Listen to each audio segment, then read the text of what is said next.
시청자 여러분 안녕하십니까? 내외방송 뉴스입니다. 먼저 오늘의 주요 뉴스입니다. 대한민국 국민 사이버 국회가 지난 9일 제1기 발대식을 갖고 국민을 위한 정책 활동을 다짐했습니다. 사이버 국회는 앞으로 국민들의 의견을 수렴해 정책 제언 등 국민 편의 증진에 나설 예정입니다. 올해 9급 공무원 공채 경쟁률이 31년 만에 가장 낮은 것으로 집계됐습니다. 10년 전엔 93대 1을 기록할 정도로 인기가 많았지만 낮은 보수 등으로 직업 선호도가 낮아졌다고 분석됐습니다. 어제 오후 숨진 채 발견된 이재명 더불어민주당 대표의 전 비서실장의 유서에 이 대표의 이름이 언급됐습니다.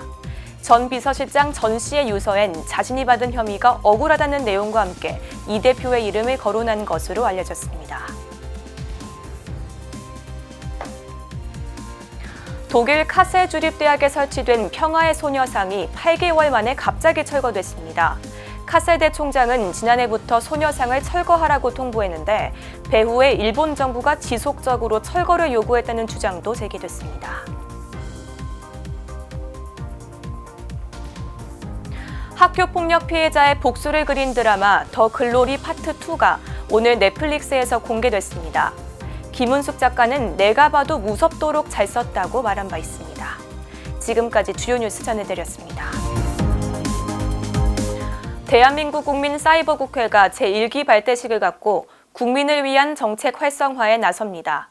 송진호 의장은 어제 서울 구로구 L 컨벤션에서 열린 발대식에서 인터넷 시대를 맞아 사이버 국회가 현실 세계를 뒷받침하는 인터넷 정책 세계로 발돋움하겠다고 밝혔습니다. 이어진 선서에서 국민의 대변인으로서 책임을 다하고 차별과 편견 없는 대한민국을 만들겠다는 의지를 힘차게 외쳤습니다. 장일 사무총장은 여의도의 오프라인 국회가 하지 못하는 것을 사이버 국회에서 충실히 수행하겠다고 말했습니다.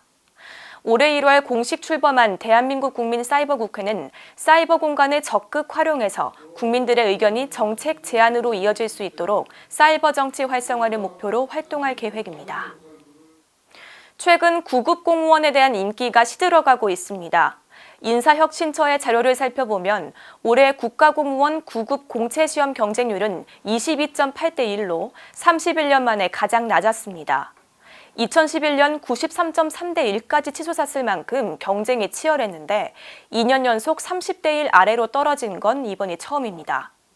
인기가 줄어든 이유 중 하나로 적은 월급이 꼽혔습니다. 직업이 안정적이라는 장점도 있지만 최저임금을 조금 넘는 수준인 급여가 청년들의 외면을 받기 시작한 겁니다. 이외에도 경직된 조직 문화와 잦은 민원 등으로 높은 업무 스트레스에 부담을 느꼈다는 청년들도 있었습니다. 내외방송 뉴스를 마칩니다. 시청해주신 여러분 고맙습니다.